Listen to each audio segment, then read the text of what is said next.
Welcome to Speakernomics, the official podcast of the National Speakers Association. I'm Kenneth Kinney, but friends call me Shark. And like you, I'm a professional speaker and I love listening to Speakernomics. It's a professional speaker show that will help you thrive and grow speaking business so you too can change the world, one keynote session workshop and speech at a time.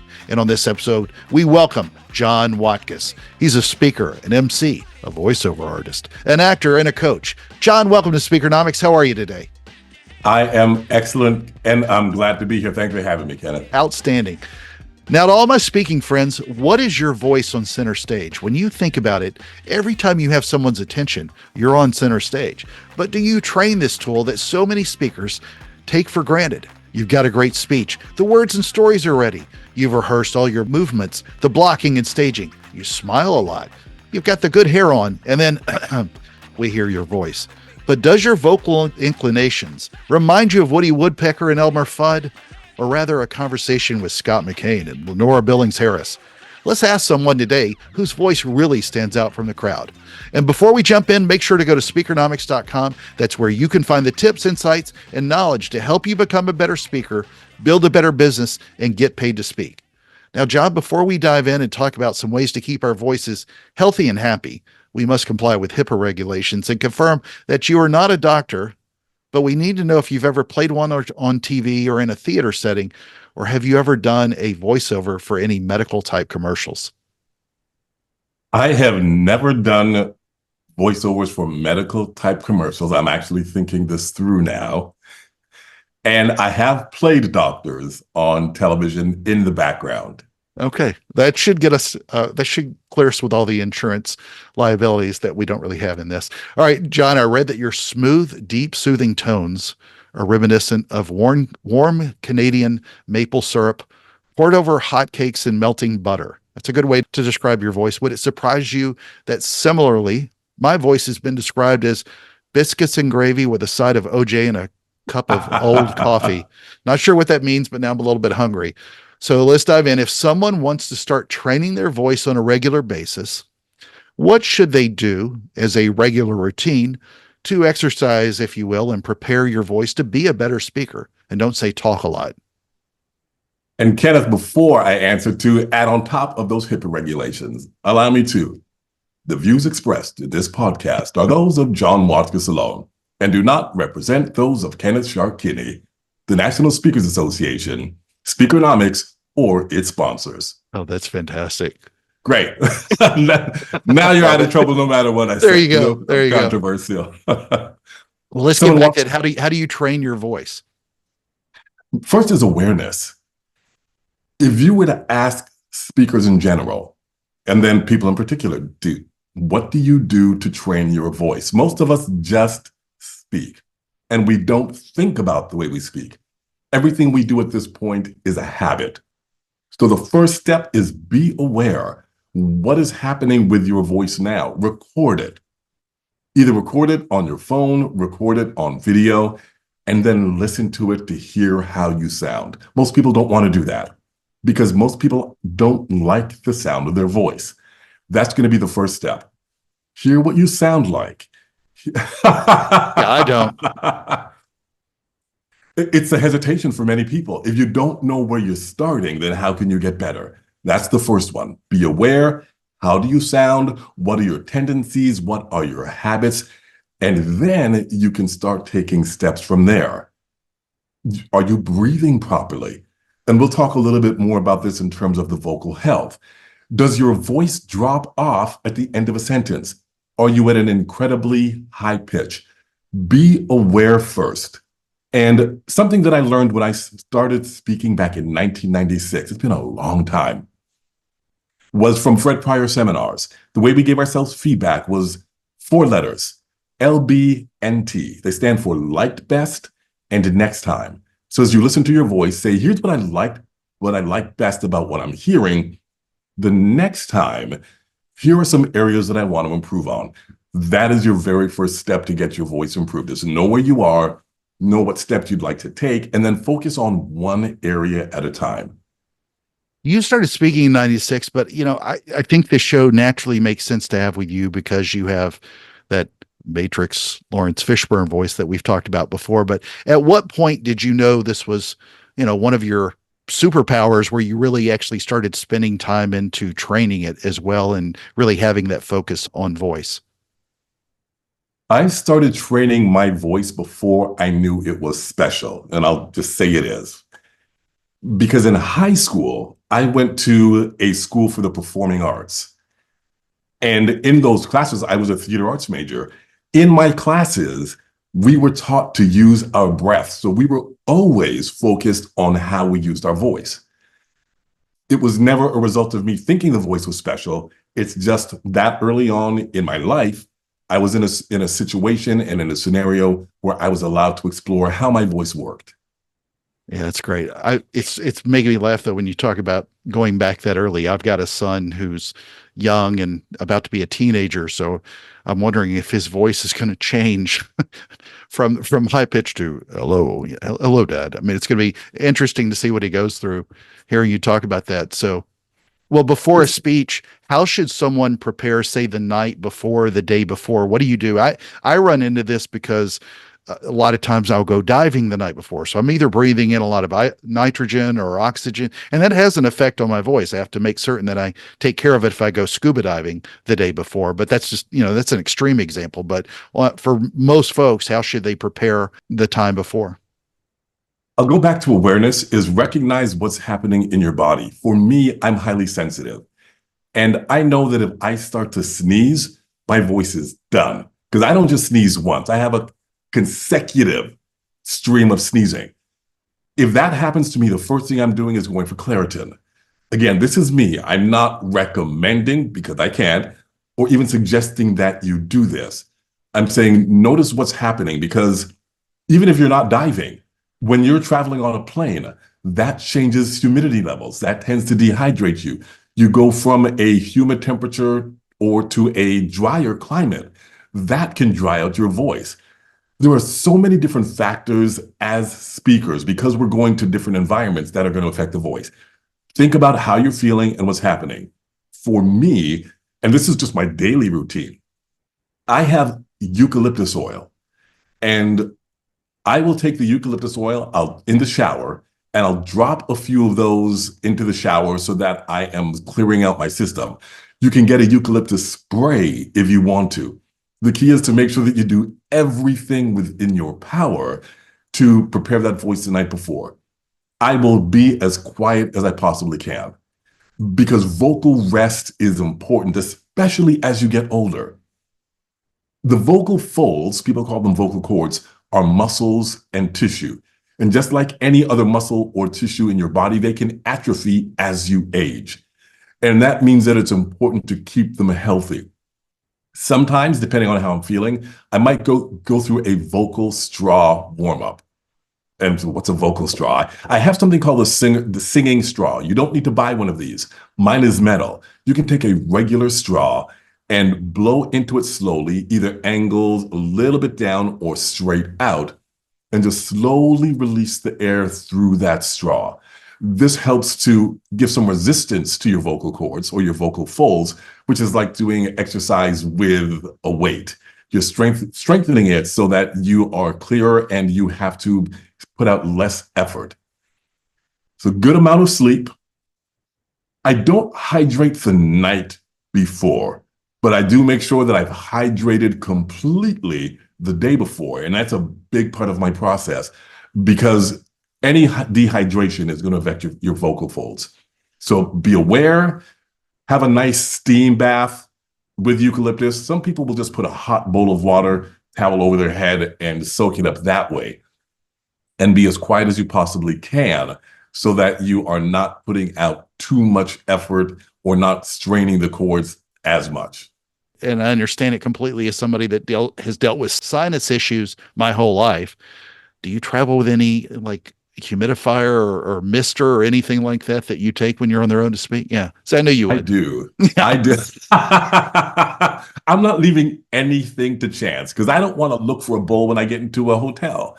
I have a little personal device called My Vocal Mist. It's a nebulizer.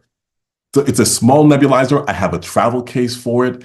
It absolutely works on my sinuses because, like you, I've been dealing with sinuses my entire life, and I'm not risking it. I bring my straw. If you're not on video, you can't see this, but these are metal singing straws. I take these with me.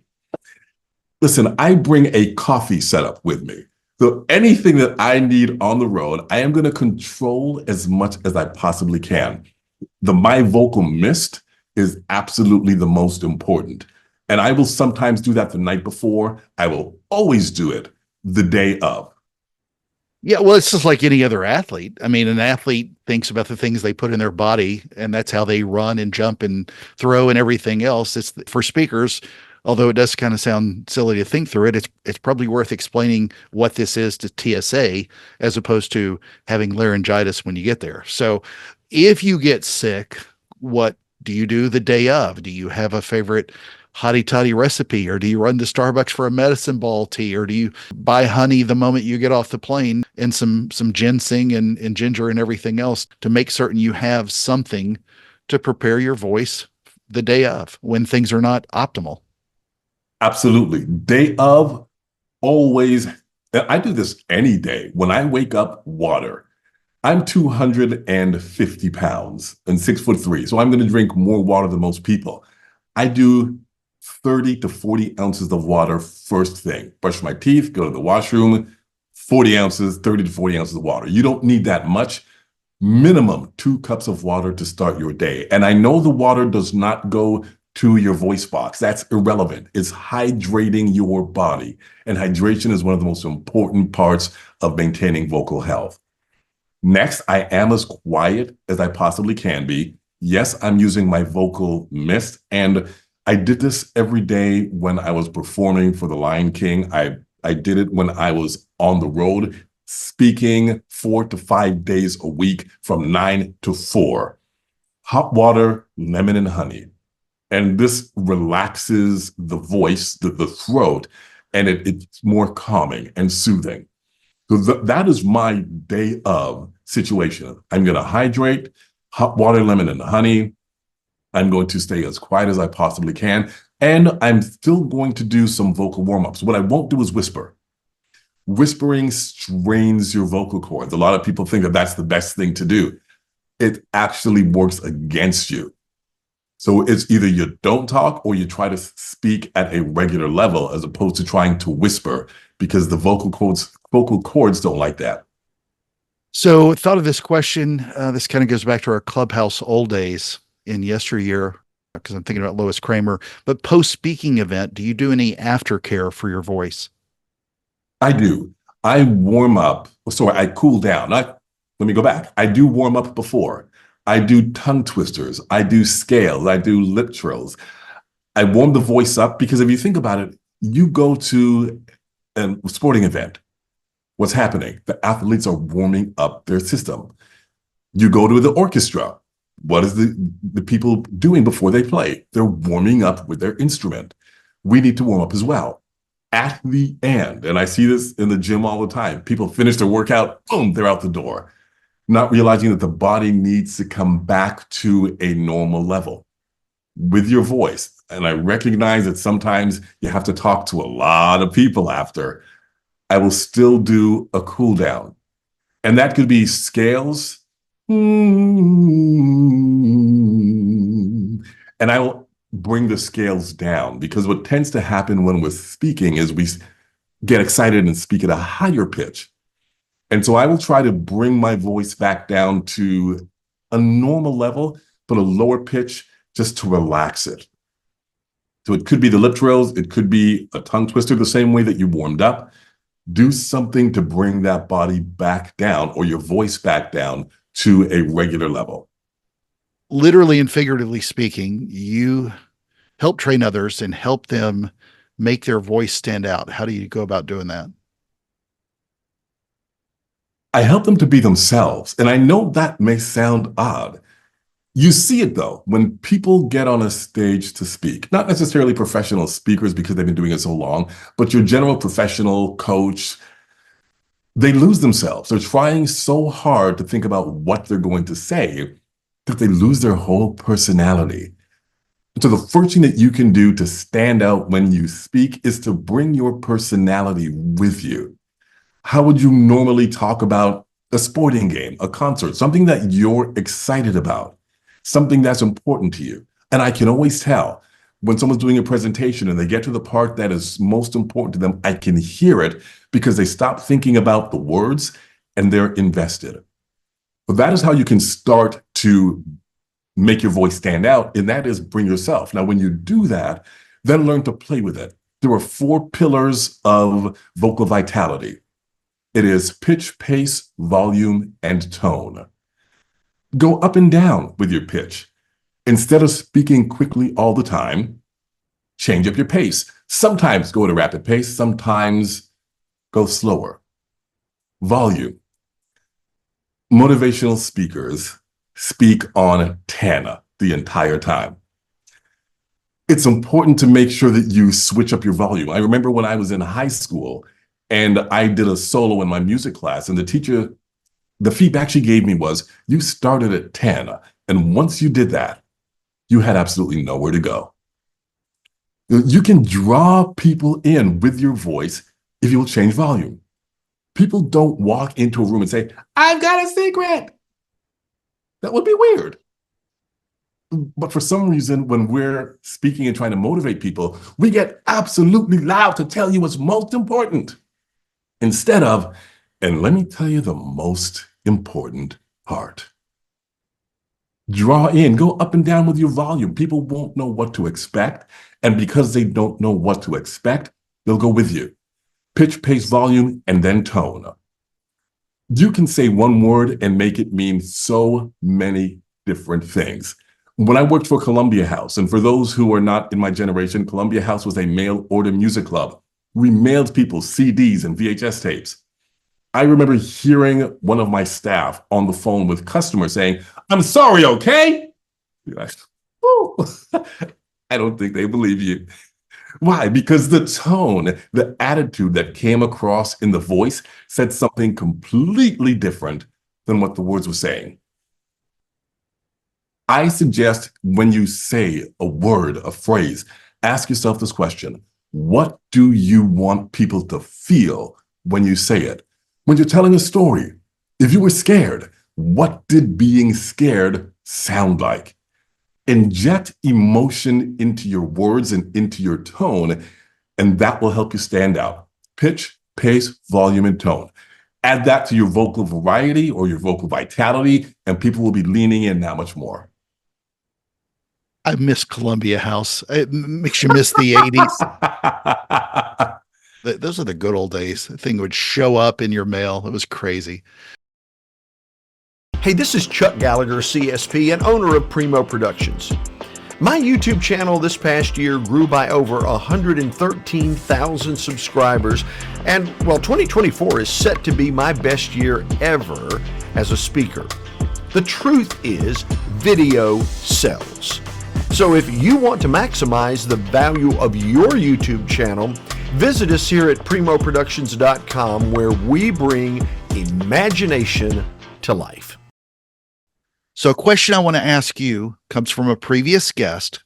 Mike Ganino and I had a conversation, another guy based in LA, talked about putting all that energy into our passion and what motivates us. And he wanted to ask, what is the most exciting thing that you see in the future in our industry, whether it's in marketing or AI or events or anything else? What's exciting you right now?